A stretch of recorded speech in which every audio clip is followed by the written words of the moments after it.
Comme tous les samedis, c'est l'heure de votre rendez-vous avec la page culture.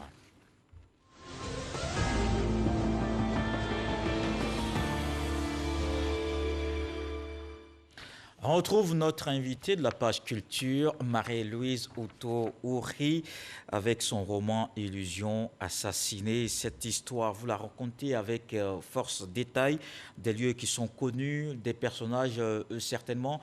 Est-ce une fiction ou un fait, une histoire qui est tirée des faits réels? Bon, je vous remercie.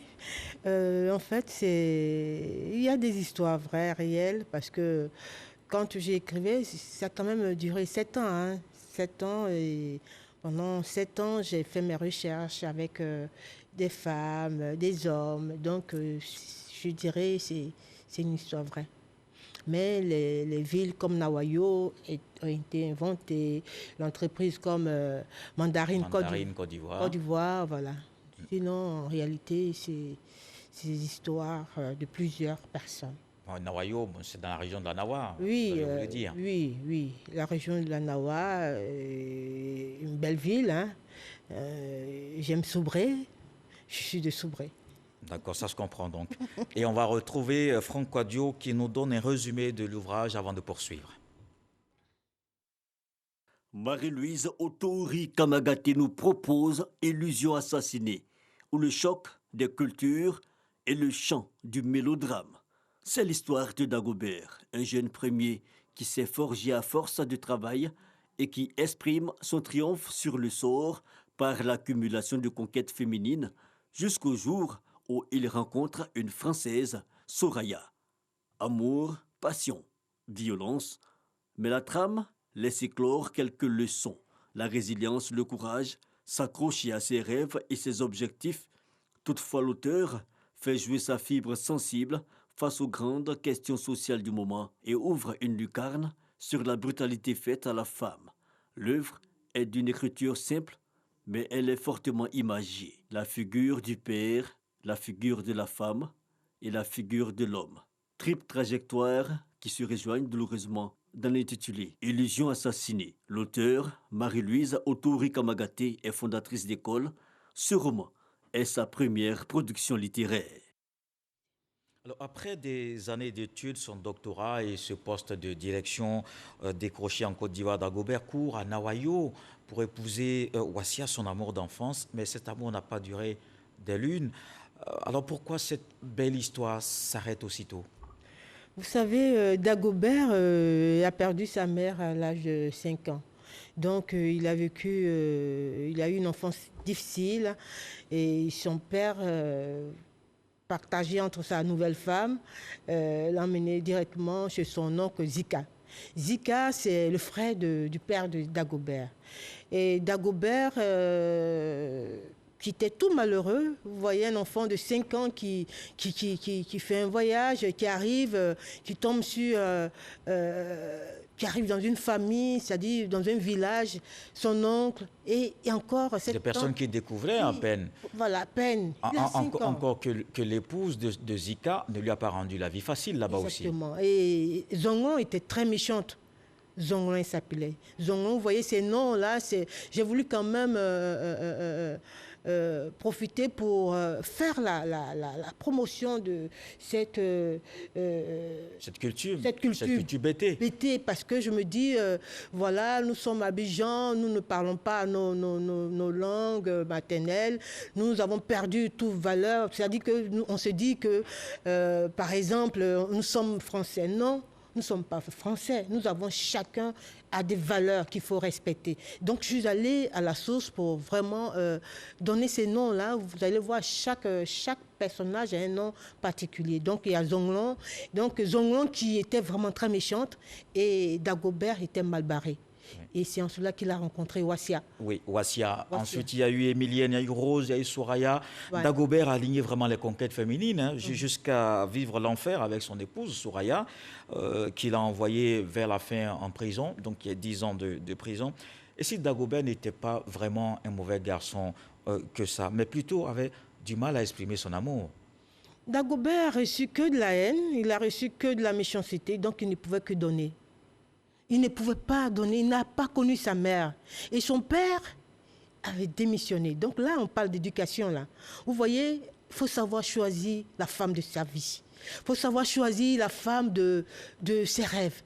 J'ai une femme, qu'est-ce que je recherche? Qu'est-ce que je recherche avec cette femme? Est-ce que, parce que ma femme est décédée, je vais prendre une femme comme ça que je vais mettre à la maison? Non, il faut penser à ses enfants. Et Dagobert était vraiment, je peux même dire, une victime parce que, effectivement, son père avait fait un faux choix. Un mauvais choix qu'il a. Vous voyez, il a tout fait pour travailler parce qu'il était un bon garçon, il était talentueux, il travaillait, il a eu tous ses examens, il a eu même une bourse pour aller en France. Mais Dagobert, la méchanceté de son père l'a rattrapé. Alors, et c'est l'oncle Zika qui finalement avait raison, puisqu'il avait prédit quand Dagobert était allé au village à Nawayo pour marier Wassia, où il lui a donné des conseils en lui disant que celui qui n'a pas l'habitude de recevoir ne peut pas donner. Donc Dagobert qui n'a pas reçu d'amour, c'était évident. Mais l'oncle a laissé faire, pourquoi? Bon, l'oncle ne pouvait pas, il a vu Dagobert arriver de France avec une grosse voiture. Il s'est dit, mais papa, j'ai laissé une villageoise ici, je veux me renseigner, est-ce qu'elle est libre? Effectivement, Wassia était fidèle, l'attendait quelque part. Vous voyez un peu? Il faut savoir choisir sa femme.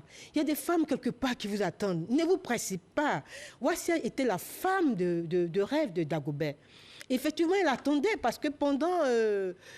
toutes ces années. Oui, elle savait que Dagobert lui avait dit, non, je vais étudier, je reviendrai te chercher. Et alors là, elle attendait. Wassia avait cette force-là, cet amour d'enfance qui l'obligeait à attendre. Elle a refusé toutes les avances des hommes. Et malheureusement, Dagobert n'a pas pu, parce qu'il a renvoyé Wassia après avec ses deux enfants. Avec ses deux enfants, oui. Et puis ensuite, il ne pouvait pas aimer. Dagobert n'a pas reçu d'amour. Est-ce qu'on peut dire que Dagobert, c'est l'échec d'une vie sociale? Exactement. Exactement. Vous savez, un mariage raté, c'est ta vie entière qui est brisée. Si tu ne réussis pas à te relever, tu perds, tu peux même en mourir. Donc, il faut savoir choisir sa femme. Je répète. Et en tant que fondatrice d'école, je le dis, les enfants aujourd'hui ont des problèmes dans les écoles, dans les classes. Ils n'arrivent pas à avancer. Mais est-ce que ça va à la maison? Est-ce que papa est réellement à sa place? Est-ce que maman est réellement celle-là que papa désire? Il y a des hommes qui crient, bêtement. Pendant que j'écrivais, effectivement, j'ai une amie qui m'a dit, mais c'est mon histoire. J'ai dit, comment? Elle dit, non, mon mari dit que je suis bête. Alors, quand il reçoit des Bon, c'est quand même fort, ça aussi. Oui, c'est fort. Ouais. C'est fort. Il faut que je me cache. Oui, alors mais dans l'ouvrage, Dagobert, on n'a vraiment plus des nouvelles de lui. Après ses 7 ans en prison, il est revenu au village. Son oncle Zika l'a éconduit parce que son oncle a estimé qu'il avait mis la honte sur la famille. Dagobert, mais pourquoi on n'a plus de ces nouvelles dans l'ouvrage? Bon, Dagobert, c'est la dépression. La dépression, on ne peut pas te supporter. Quand quelqu'un est déprimé, imaginez un peu, l'accoutrement change et puis bon voilà, c'était une honte pour l'oncle. Et c'est ce que je dis, ce que tu peux donner à ton enfant, il faut le faire. Parce que demain tu pars, c'est fini, c'est même pas ton oncle qui va s'en occuper. Il y a des oncles qui sont quand même bien, mais je veux dire, il faut le faire pendant que tu es encore vivant. Alors, je pose la question parce que la vie n'a pas donné une seconde chance à Dagobert. Peut-être pour se racheter, c'était possible? Si, c'est possible, parce que Dieu, il est, je le dis, je suis chrétien, Dieu est amour. Il y a forcément une deuxième chance. Vous voyez, c'est juste une première partie. Forcément, Dagobert va rebondir. Qui sait? Alors, quand on regarde la vie de Soraya dans l'ouvrage, vous rendez plutôt hommage à la femme qui se bat pour réaliser ses objectifs. Oui, parce que on n'est pas né femme pour rien. Je pense qu'une femme, à côté d'un homme, est une force. Savoir choisir sa femme, j'insiste. La femme, soyez heureux de choisir une femme vraie. D'accord. Et c'est bien noté, d'accord. Voilà. Et comme vous l'avez si bien dit, je pense que la suite, ce sera dans l'ouvrage. Merci. Marie-Louise Outouri, l'invitée de la page culture, nous avons pris beaucoup de plaisir à parler avec vous de votre roman « Illusion assassinée ». Un ouvrage écrit avec élégance dans un style influencé par l'aura et l'esthétique du Didiga, surtout la densité et la richesse du vocabulaire pour parler de l'amour, à la haine et des destins croisés. On se surprend à être à la fin des 270 pages. Je vous invite tout simplement à lire ce roman. Voilà qui met un terme à ce journal. Merci de l'avoir suivi. Ce soir, hommage à un défenseur de la tradition orale, Djibril Tamsir-Niane, qui nous a quittés. Asseyons-nous humblement auprès des anciens. Écoutez les paroles qui enseignent la sagesse et l'histoire, car l'avenir vient du passé. Dieu le voulant, on se retrouve demain.